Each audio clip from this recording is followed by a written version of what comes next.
बिस्मिल्लाहिर्रहमानिर्रहीम।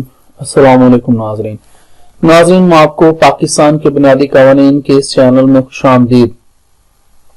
नाज़रीन, पहले मैंने एक वीडियो बनाई थी ड्राफ्टिंग, प्लीडिंग एंड कन्विंसिंग पे, उसको थोड़ा सा एक्सप्लेन किया था। ये वीडियो भी उसी मेरे सब्सक्राइबर व्यूवर्स की रिक्वेस्ट पर है, नाज़र की रिक्वेस्ट पर है। वो मैंने इंग्लिश में बनाई थी और यहाँ पे मैं इंग्लिश लिखी हुई और उसको उर्दू में एक्सप्लेन करूंगा, क्योंकि जब हम लोगों ने ला किया था तब उस वक्त उर्दू में सब कुछ था। अब जो हमारे स्टूडेंट्स हैं वो इंग्लिश में पढ़ रहे हैं, तो उन्होंने पेपर भी इंग्लिश में देने होते हैं, इसलिए मेरी कोशिश ये है कि इंग्लिश को इस्तेमाल करूं और उसको उर्दू में एक्सप्लेन कर दूं। नाज़रीन, यहाँ पे एक बात बताता चलो जो बहुत अहम है। जरूरी नहीं होता कि एक वकील ही केस को आगे लेके चले, केस के लिए चले, उसको ही हायर किया जाए। अगर आप लोगों को प्लीडिंग, ड्राफ्टिंग, कन्विंसिंग वगैरह आती है तो आप लोग भी अपना केस जो है वो फाइल कर सकते हैं अदालत में। उसके लिए वकील का होना कोई इतना जरूरी नहीं होता। अगर आपकी ये ड्राफ्टिंग, प्लीडिंग, कन्विंसिंग वगैरह अच्छी है तो आप कर सकते हैं। नाज़रीन, यहाँ पर मैं आपको ये भी बता दूं कि इनका बहुत अहमियत हासिल है, प्लीडिंग को, ड्राफ्टिंग को, कन्विंसिंग को। अगर इनमें थोड़ा बहुत भी आप लचक दिखा देते हैं, आपसे कोई यहाँ पर गलती हो जाती है, कुछ ऐसा बयान नहीं कर सकते हो आप इसमें, तो आपका केस जो होता है वो कमजोर हो जाता है। आप जितनी मर्जी जरा कर लो, आपका केस कमजोर हो जाता है। और आपको पता है डॉक्यूमेंट्स बोलते हैं, डॉक्यूमेंट्स आपकी शहादत होते हैं। वहां पर गवाह चाहे एक ही हो, डॉक्यूमेंट्स आपके अच्छे होने चाहिए। आपकी प्लीडिंग, ड्राफ्टिंग, जो ड्राफ्टिंग से मुराद ये जो प्लीडिंग वगैरह जो है, आपकी प्लीडिंग्स जो होंगी, आपकी जो कन्विंसिंग होगी, वो बहुत मैटर करती है।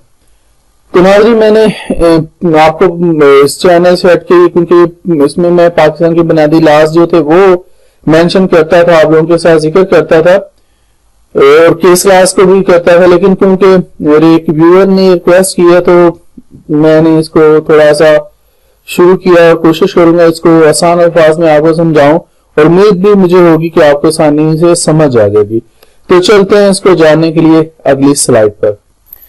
नाज़रीन, प्लीडिंग में क्या चीजें शामिल होती हैं वो मैंने नीचे ये जो एक हायरार्की का टेबल बना दिया है, ये चार्ट जो बना दिया हायरार्की का, इससे आपको आसानी से समझ आ जाएंगे। नाज़रीन व्यूअर्स, यहाँ पर जो सूट होते हैं ना, केसेस जो होते हैं वो दो तरह के होते हैं। एक होता है सिविल, दूसरा होता है क्रिमिनल। सिविल से मुराद हम लोग दीवानी कहते हैं जिसको, क्रिमिनल से मुराद जिसको हम लोग फौजदारी कहते हैं उर्दू में। नाज़रीन, सिविल मैटर्स में, सिविल केसेस में जो मैटर्स डील करते हैं वो कंपनसेशन से होते हैं, उनमें कंपनसेशन मैटर करती है। और जो होते हैं क्रिमिनल, उनमें ज्यादातर जो मैटर करता है वो, जिसमें मसलन मिसाल जो उसमें ज्यादा मैटर्स होते हैं वो होते हैं फाइन, जुर्माना वगैरह और पनिशमेंट्स, सजाएं वगैरह। जैसे वो क्रिमिनल प्रोसीजर कोड के जो शेड्यूल्स वगैरह मैंने आप लोगों के साथ शेयर करता रहता हूं, वो मोस्टली होते हैं जिनके उसमें आपको पता चल गया, उसमें जुर्माना भी हो रहा होता है और जैसा आप सजा भी दे रहे होते हैं। इसी तरह मैंने कई इस तरह के जो केस लॉज भी आपके साथ शेयर किए। अब नाज़रीन, सिविल में ये कंपनसेशन के बाद आ जाते हैं प्लेन्स होती हैं सिविल में। ये डिफरेंस है ना दोनों में, आपके साथ डिफरेंस शेयर कर रहा हूं।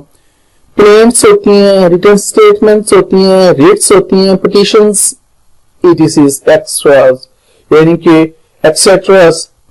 अब जो क्रिमिनल होते हैं वहां पर क्या होते हैं, वहां पर कंप्लेंट्स होती हैं। वहां पर सिविल में क्या था, प्लेन्स थी, यहाँ पे क्रिमिनल क्या आ गया, कंप्लेंट्स आ गई। वहां पर रिटन स्टेटमेंट थी, यहां पर क्या आ गई, FIR आ गई। और वहां पर रिट्स है, यहां पर बेल एप्लीकेशंस आ गई, रिट्स हैं, पिटीशंस हैं, एक्सेट्रा।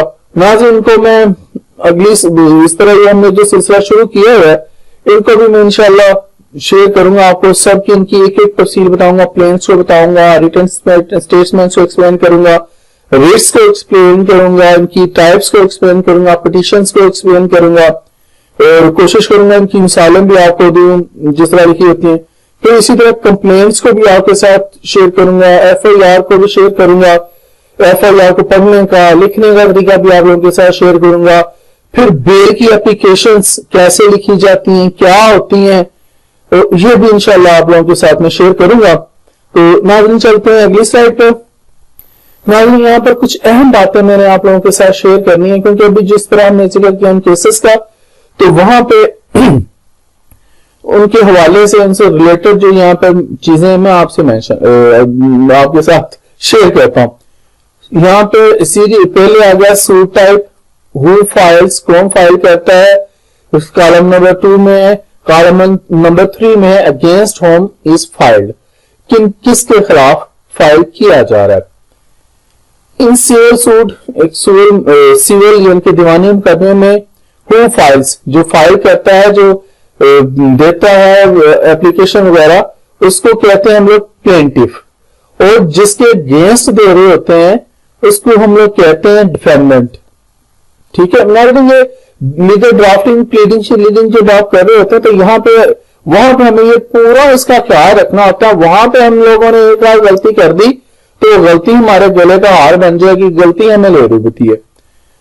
इन पिटीशन, सिविल की जो पिटीशन होती है उसमें जो फाइल करता है वो फाइल्स यानी कि जो पिटीशन दे रहा होता है उसको हम लोग पिटीशनर कहते हैं, और जिसके अगेंस्ट दे रहा होता है उसको हम लोग रिस्पोंडेंट कहते हैं। रिस्पोंडेंट लिखते भी हैं। नाज़रीन मैं यहाँ पर इसलिए आप लोगों के साथ ये बात बताता जा रहा हूं कि इसको जहन में बिठा ले, जहां से आपकी थोड़ी बहुत गलती हो गई वहां पे काम खराब हो जाना है, वहां पे आपकी प्लीडिंग शीडिंग खत्म हो जानी है। यहाँ पे मैं आपको बता दूं कि जिरा का फंड भी जरूरी है। जिरा के साथ आपकी जो ड्राफ्टिंग है जितनी अच्छी होगी आप उतने अच्छे वकील हो जाएंगे। आपका अपना केस है, आप वकील नहीं है, तो आपकी प्लीडिंग अच्छी है तो आपको अदालती इंफॉर्मेशन भी है थोड़ी बहुत, तो आप अपना केस बखूबी लड़ सकते हैं और इंशाल्लाह जीत भी सकते हैं।